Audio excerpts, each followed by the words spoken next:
தக்காளியின் வரத்து அதிகரித்ததால் விலை வீழ்ச்சியடைந்ததாகவும், சில்லறை விலையில் தரத்திற்கேற்ப 1 கிலோ 10 ரூபாய் முதல் 14 ரூபாய் வரை விற்பனையானதால் விவசாயிகள் வேதனை அடைந்துள்ளனர். சேலம் மாவட்டம் ஆத்தூர், அதன் சுற்றுவட்டார பகுதிகளான தலைவாசல், சிறுவாச்சூர், கருமந்துறை, தும்பல், தம்மப்பட்டி உள்ளிட்ட பகுதிகளில் ஏராளமான ஏக்கர்களில் விவசாயிகள் தக்காளி சாகுபடி செய்துள்ளனர். இங்கு விளையக்கூடிய காய்கறிகளை அறுவடை செய்து தலைவாசல் தினசரி காய்கறி மார்க்கெட் மற்றும் உழவர் சந்தைக்கு கொண்டு சென்று விற்பனை செய்து வருவது வழக்கம்.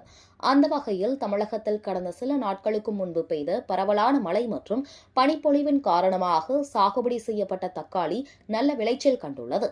இதனால் உள்ளூர் மட்டுமின்றி வெளி மாவட்டங்களில் இருந்தும் தலைவாசல் தினசரி காய்கறி மார்க்கெட்டிற்கு தக்காளி வரத்து அதிகரித்துள்ளது. இதனால் கடந்த சில வாரங்களுக்கு முன்பு 1 கிலோ 30 ரூபாய்க்கு விற்பனையான தக்காளி தற்பொழுது பாதியாக குறைந்து விலை வீழ்ச்சி அடைந்துள்ளது. சில்லறை விலையில் தரத்திற்கேற்ப 1 கிலோ 10 ரூபாய் முதல் 14 ரூபாய் வரை விற்பனையானதால் விவசாயிகள் வேதனை அடைந்துள்ளனர்.